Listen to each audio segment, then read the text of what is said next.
So let's jump right in. Time is of the essence, and I have just a few slides to share.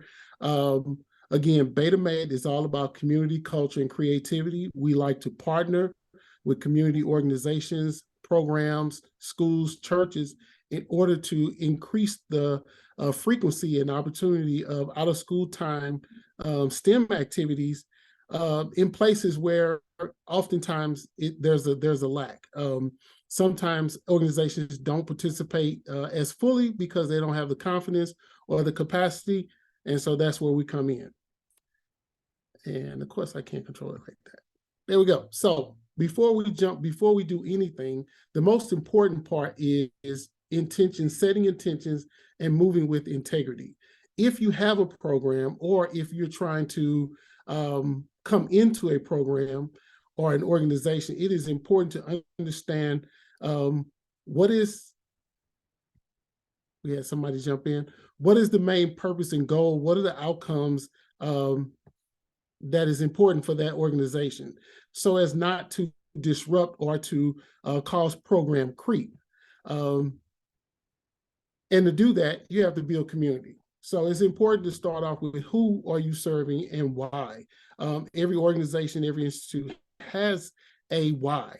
And so it's important to understand that, because when you want to create these family and community play dates, that's going to be important. You don't want to just come in and push a box into a space where it's not relevant. You also want to build or understand the culture. So gaining some knowledge and participating in that community is going to also be key. Building relationships with those community partners and those local leaders is so valuable. One, just to get people to come out and build that trust. And two, to make sure that the things that you're doing are pretty much in line with what is needed in that community. And now we get into that creative exploration. So STEM can be overwhelming if you jump right in to rocket science, which sometimes we often do. It's important to develop that muscle memory, that environment where, hey, my STEM capabilities matter, and I can identify as a STEM capable learner in various ways. It's not just science, it's not just math. And so I've got about 3 resources that I use regularly, especially when I am coming into a program or coming into a situation where we want to create that STEM conversation and those STEM capabilities. The first one is imagination.org. It's an incredible opportunity built on Kane's Arcade. Kane's Arcade was a young man who built some arcade games out of cardboard in his father's garage, which took off and launched an entire cardboard creative revolution. And so from there, we've got the Global Cardboard Jam, we've got the Inventors Challenge, and we've got creativity chapters, all which are a very easy introduction into STEM, especially when you're talking about families and the community. These are activities that the parent can easily form up around and find out where their connections are, versus it's high tech. They have to purchase some expensive equipment.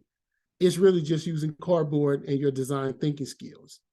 From there, I like to use DIY.org, which is an opportunity for kids to become part of a community of makers and creators, and explore a wide variety of skills and job opportunities. So the way it's set up is that they have badges that you can earn, much like the Boy Scouts and Girl Scouts, but in various areas, from anything from cardboarding, of course, to a chemist, through things like, I want to become a YouTuber. So things that kids are interested in, they create these activities and they post them safely on this site. The thing I really loved about this is that families can ensure that their children are safe, because they can't just enroll by themselves. Parents and families have to enroll their child, and everything that the child posts is vetted through not just the organization, but through the parents first. And then Maker Camp. Maker Camp and Maker Fair is just a huge opportunity. We don't have one locally currently in St. Louis, but there's an incredible opportunity that happens in Kansas City. And Maker Camp is a summer-long free opportunity, oftentimes with virtual field trips and activities planned out. So if you were interested in doing that, all the resources are provided for you. So I want to pull myself out and open up for any discussion or comments or conversation around these STEM play dates and community engagement events.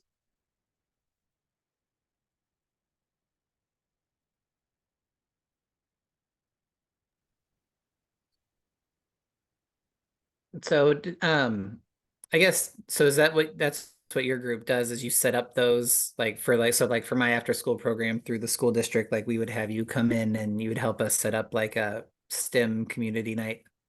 Yeah, so we do that. And we also just participate and bring awareness to STEM and STEM opportunities. Okay. Lately, we've been featuring a lot with gaming and esports. We partner with everyone from the Science Center to family and fatherhood support. Schools, of course, schools often call us for STEM nights.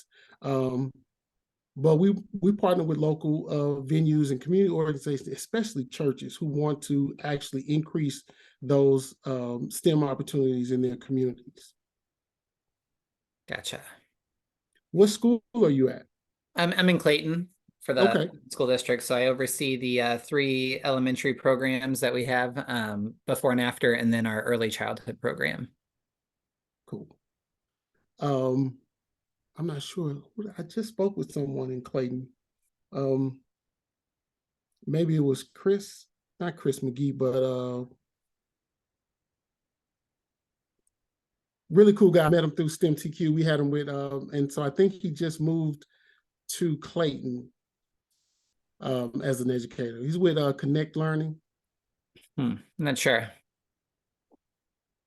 So do you guys have a lot of STEM opportunities in Clayton outside of for families, outside of just what you do in the building?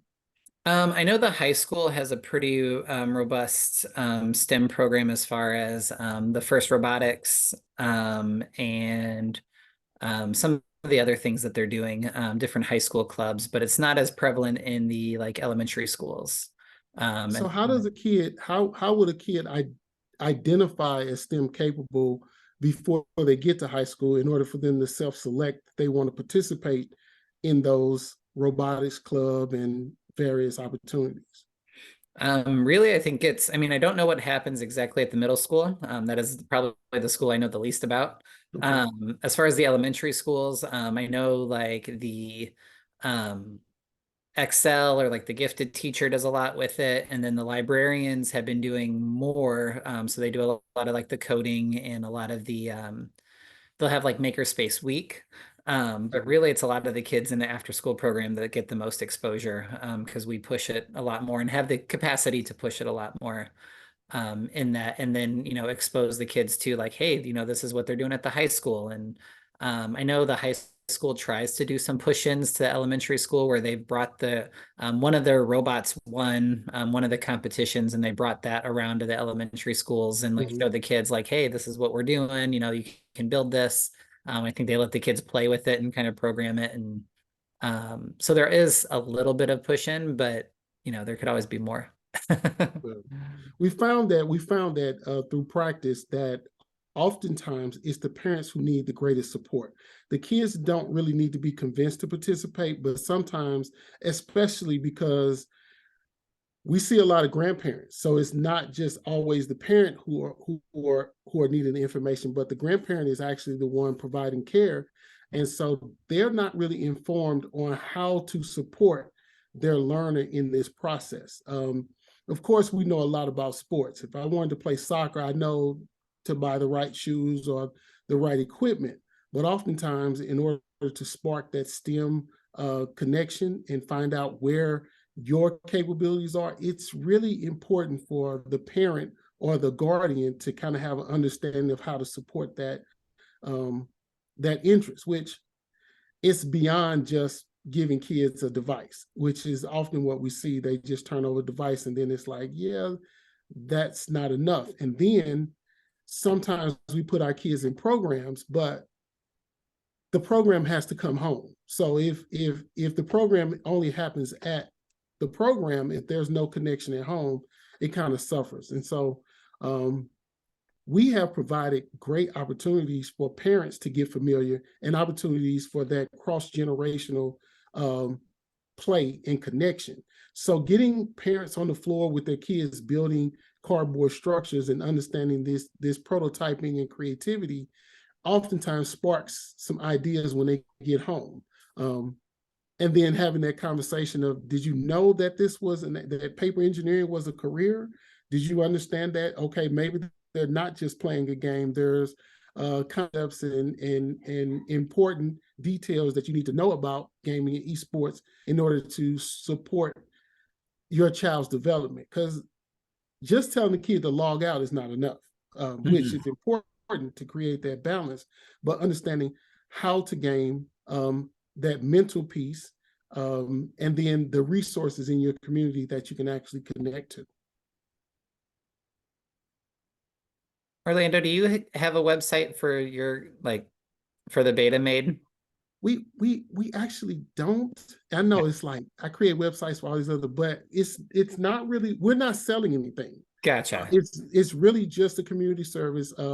My wife and I have been in education, STEM education, and out of school time, after school, for such a long time. But we do, and I'll share my screen again.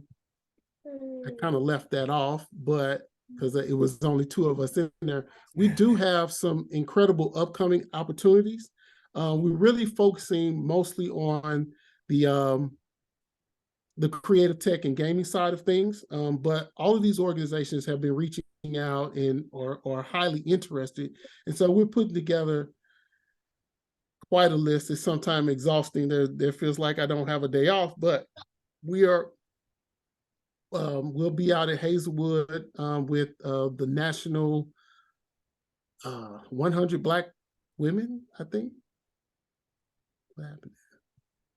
100 Black women, and then we'll be doing some community gaming at the community rec centers. So we are definitely pushing the gaming aspect because it's hot right now, and there's not really a connection in our communities to what's going on at Maryville, Lindenwood, and Fontbonne. There are all these incredible opportunities that the kids in our community just they're not connecting with it because they don't necessarily see themselves in those spaces. But if you wanted to grab our information, we are open to connecting. I'm hating this thing. We're open to connecting with just about anybody, whenever we have the time and opportunity. So Orlando, and I don't know if you're going to touch on this, one of the things that has really intrigued us that some of my colleagues is your family events and those Saturday events. If you want to kind of explain what that looks like and how you set those up. So that's exactly what these are. So with the Saturday, we call them Day of Play. I started this concept with the YMCA, and so we would have STEM play dates where we would come out, and even if there was a STEM fair or if it was just an open space, an opportunity, an open house or whatnot, we would bring out creative play activities and create those opportunities for kids and families to actually engage with it in a casual way, but also inform them of the opportunities where they can connect with community organizations that were taking them a little bit deeper. So once a month, we host at Emmanuel Church a Day of Play. This last one we featured Doodle for Google's Doodle for Google, which again, our kids aren't actually participating in a lot of these fun, family-friendly national challenges. And so that's what we did. We usually have a space, a featured space, a cardboard corner, a Lego corner, and then of course, a space for family conversations centering around either self-care for family members, adults, where they can kind of break away from the madness of what the kids are doing. But then also it's an opportunity for us to kind of educate them on what their kids are doing in the other spaces and how they can actually take it to the next level.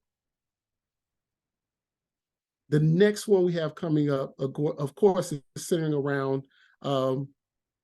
Imagination Foundation's Inventors Challenge, which challenges kids and families to design, usually with cardboard. It's not limited to cardboard, but a way to solve a problem that is important. So that human-centered piece is valuable to us. And so to build empathy for their community, we ask them to think about things that they can address locally. So we have that event, and then we have February, March, and April set up. And so we just do it once a month, and the community really loves that when there's something that is consistent. And so they know that they can come out on a Saturday morning. We kind of theme it like Saturday morning cartoons. So we have light breakfasts. We have sometimes breakfast sandwiches, but always cereal and milk, hot chocolate bars, and coffee. Simple things, but we build community, and then we actually let them get creative as well.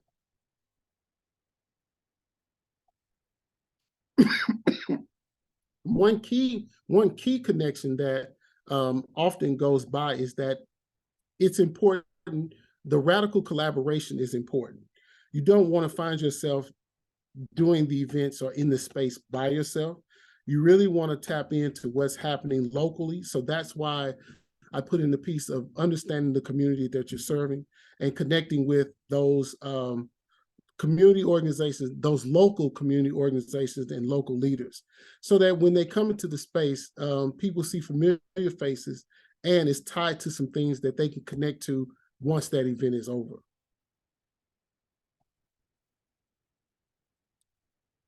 Any other questions? No, I don't think so. I'm actually going to have to jump off. I got to get ready and go to programming. So thank you for sharing. I got down your information and everything. So if we have anything coming up, I'll be sure to reach out and connect with you. Please do. Please do. We're often overwhelmed, so the earlier, the better for us. Sounds good. Well, thank you. Thank you, Tyler.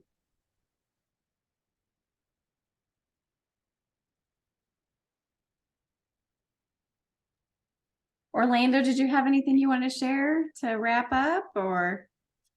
I was really just going to wrap up with those community play dates, those opportunities, those upcoming dates. Other than that, not really.